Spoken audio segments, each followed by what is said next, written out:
Hey everyone, it's Wolfgang. I want to talk about low risk business buying. If you want to buy a business, if you want to start a business, we're not going to actually start a business from scratch. That's pretty high risk. You can reduce your risk by buying an existing business if you take some certain steps here that we'll go through. So I'm going to approach this from two angles. This is the first angle, this is the second angle. So we're going to start with the assumption that you're trying to buy a business, and maybe this is the first time you've bought a business. Maybe the first time you have been or had your own business. So, and then we'll switch to this other approach. So the first thing we want to know, what are the seller discretionary earnings, the EBITDA, whatever they choose to call it. Basically, this is the cash flow of the business. If you're curious, if you want to look those up to study them a little more, SDE stands for Sellers Discretionary Earnings. EBITDA stands for Earnings Before Interest, Taxes, Depreciation, and Amortization. You should look those up online. A lot of you probably already know what those are. It's basically an idea of what the cash flow is in the business. What we want to know is, we don't just want to know the cash flow, we want to look for stability of the cash flow, stability of the earnings. And that stability, that doesn't mean the last couple of months. And I'll explain this in a little more detail as we go. So the next thing to look for is the business growing or shrinking? You do not want to buy a business that is shrinking. It does happen.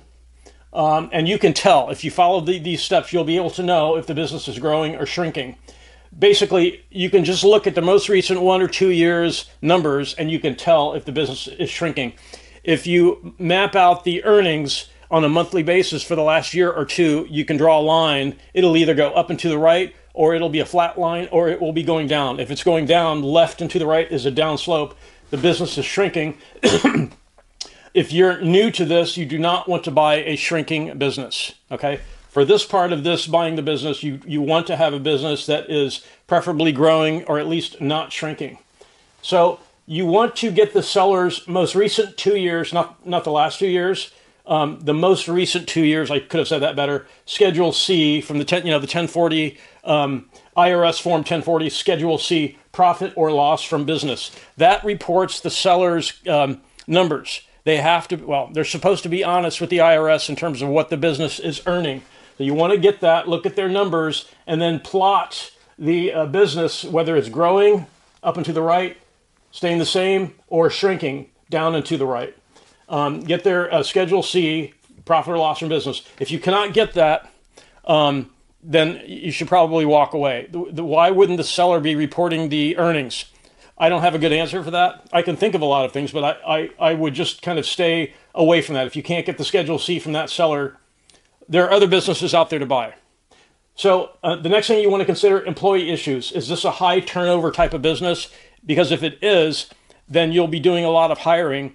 That can be good and bad. The good thing is you figure out the hiring issue, how to hire well, because you'll make mistakes initially in the beginning, and then you'll figure out what to look for. So that's not necessarily a showstopper if it's high turnover, but it can be annoying if the turnover is quite high. Like probably in fast food restaurants is a high turnover sort of situation.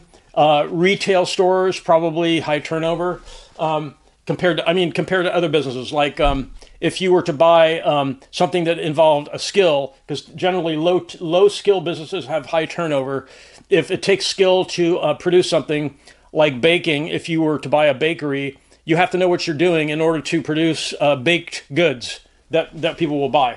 So you probably, if you're new to businesses, you probably would not want to. It's not a showstopper, but it's something you'd like to avoid. The next thing is the business in a good area. If the business is not in a good area, you have to ask yourself how happy you would be showing up there every day if it's in a sketchy area. Also, what is the competition in that area for the type of business you're looking at? The next thing, you want to have the owner stay on for 6 months to train you. If this is your first time you're buying a business, to mitigate the risk, to reduce the risk, you want the owner to stay on and train you on how to operate the business. So how do you buy it? SBA financing, Small Business Administration loan, and or seller financing.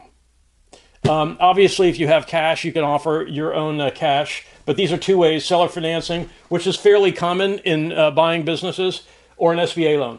So one thing you should keep in mind is keep the emotion and the fun seeking completely out of your consideration when you're looking at a business. You can have a fun hobby instead, because the primary thing when you're buying a business, it's got to make money. That's really the only thing. Does it make money? Is the business growing or at least staying the same? If it's shrinking, it's losing money, or the earnings are shrinking. So money making, it might sound crass, but after all, this is business we're talking about, right? Money making is far more important than the fun and the cool experience you might get from the business. You can have a hobby instead. You can pick up a fun hobby to play that role in your life. So when you're trying to ensure the business is making money, the earnings should be stable and reliable. That's why we're going to look at the last 2 years of the Schedule C, profit and loss from business. The most important thing to think about in terms of the future of the business, besides is it earning money, is can you sell it down the road? If the business is growing or at least staying the same and it's got earnings, you have a much better chance selling it. If the business is not making money, if it's a fun hobby, if it's a fun sort of a business to operate, but it's not producing reliable earnings, you'll have a hard time selling it because everyone looks for businesses that make money. Okay, so all of this was to reduce your risk, what to look for when you're buying a business. To reduce the risk if you've never owned or operated a business before, you need to hedge your bets and take steps to make sure the business is making money, that you understand the employee issues, that the owner will stay on to help you train, that the earnings are stable, and you're looking at the most recent 2 years of earnings so you can assess if the earnings are stable. So if you're new to this, that's what you'd want to approach. Now here's where this is sort of a cool way to do this. If you're an experienced person, and by experience I mean you've had at least one business you've bought, owned, operated, you can buy fixer-upper businesses. A lot of opportunity to make money there. So you will identify a seller and a business that matches your experience.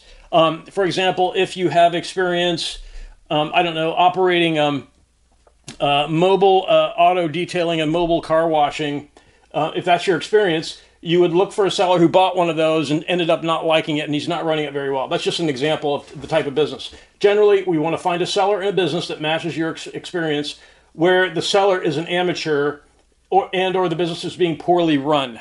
We're going to look for a fixer-upper. The reason is we're trying to have a low risk business purchase. If you find a fixer-upper business and you have the experience, you can turn it around and make money. So that the fact that it's being poorly run and you know how to turn it around reduces your risk when you buy it. Now, obviously, some of these things apply. Is it in a good area? What's the competition? But generally, if you already have experience, a lot of this you already know how to handle because you have the working knowledge. You've got the operator experience. So if you have a real estate background, this is sort of like buying a rental property with deferred maintenance. If you're an experienced owner, you know you can go in there, turn that property around, and make a bundle. Generally, this approach, it's easier to make more money than this approach. When you're starting out, you have to be patient with yourself. There's a learning curve to buying and operating a business. So you're just patient with yourself. I know this is going to take a while. It might take a year or two, but I'm protecting myself by verifying the stability of earnings. If you're buying a fixer-upper, you're not going to necessarily look for stability of earnings. You're not necessarily going to ask the seller for their Schedule C because you already know how to operate that business. This is related to your experience. You already know how to make it work. And the seller cannot obtain top dollar when they're selling a distressed business. If a business comes up on the market that matches your skill, you already know how to do it, how to operate the business. You can buy it at a lower price point than a business that's stable and is earning, and the earnings are good. So the seller cannot command top dollar when they sell it. So you can buy it less expensive and turn it around. So this is yet another aspect of reducing the risk, taking the risk out of the business. We're buying an existing business and we're getting it at a discount because it's poorly run. That being said, some things cannot be turned around. I've got experience with this. In California, we had drought conditions and the economy was bad. Buying a car wash, no matter how good it looks, if you're in a drought, and the economy is poor, people are not washing their cars when the economy is poor. And when there's a drought, the water utility out there just really jacked up the water rates. I mean, it was ridiculous. And so you have to protect yourself. Some things cannot be turned around. Another thing that cannot be turned around is the business in a good area, because that still applies. Even if you're experienced, you don't want to buy a business in a sketchy or a shady area. Okay, so let's assume that we've identified a seller in a business that matches our experience, that's being poorly run, and you got a discount on the business because the seller didn't know what they were doing, and so the business is not, he could not figure out how to make the business generate enough earnings to justify a higher price. So you got a discount on the price, and what we're going to do is this. We're going to buy it either with an SBA loan or seller financing.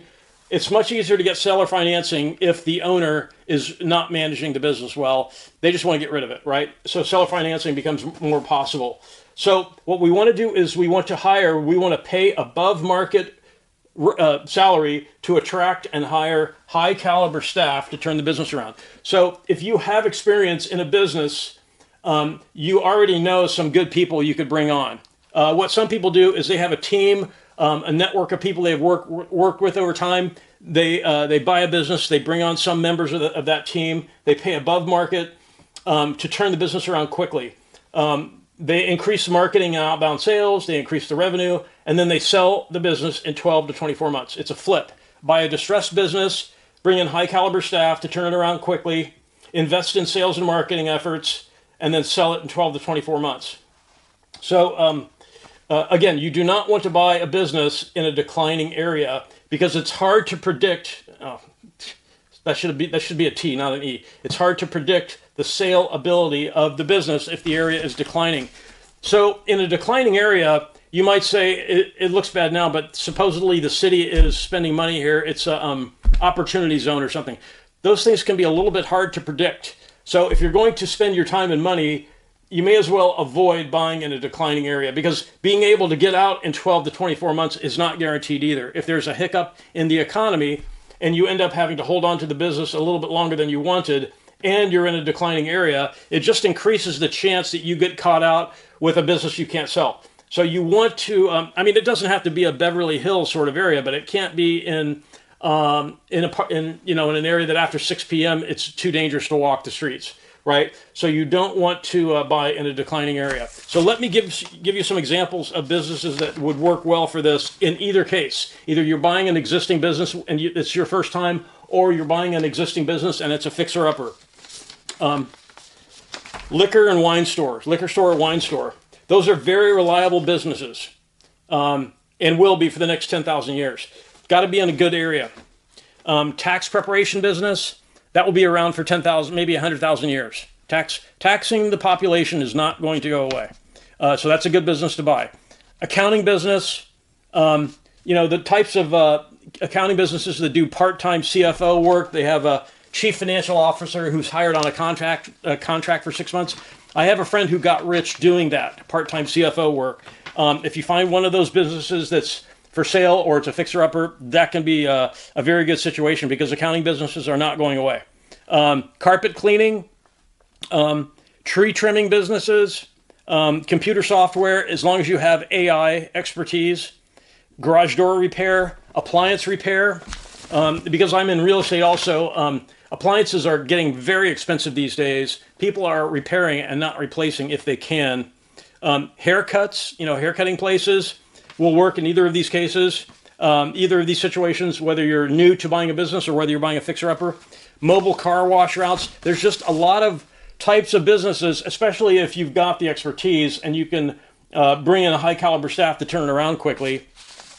There's a lot of businesses that you can buy, but you have to protect yourself by following a game plan. And it's very important, if you're new to this, to get the Schedule Cs and to look at the trend of the earnings of the business. They have to be, if they're not increasing, they cannot be declining. If they're declining, keep looking. If you have any questions about these steps, you can post questions in the comments. The cool thing about this is the SBA financing can make it easy to get started. The only thing you want to think about in terms of the borrowing is, do you have the commitment to stick with it long enough to be able to sell the business? In other words, Do you have you got something that's convinced you that you will get into that business and you will be able to keep at it?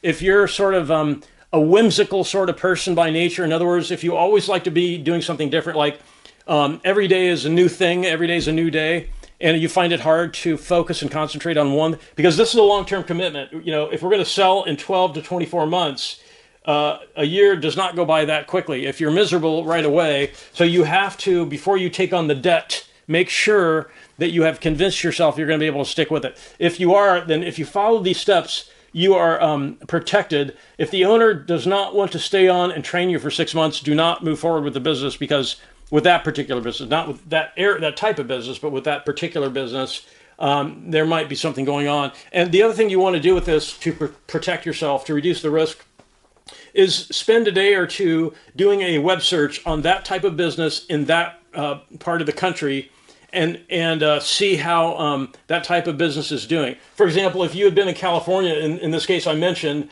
you could easily have found, okay, we're in a drought, and the water utility is charging sky-high bills, sky-high rates for water, and the economy is not good. So people are not really washing their cars as frequently as in the past. I mean, the drought was so bad, there were trees falling on our properties. Big trees were falling because of the drought. I mean, the tree became unhealthy, and then if there was a soaking rain, the root system of the tree had failed, and there were trees falling all over the place because of the drought. So you want to be careful. You want to do a little research to make sure that type of business is not about to undergo some sort of regulatory change that would hurt it. And if the owner does not want to stay on 6 months to train, ask them why.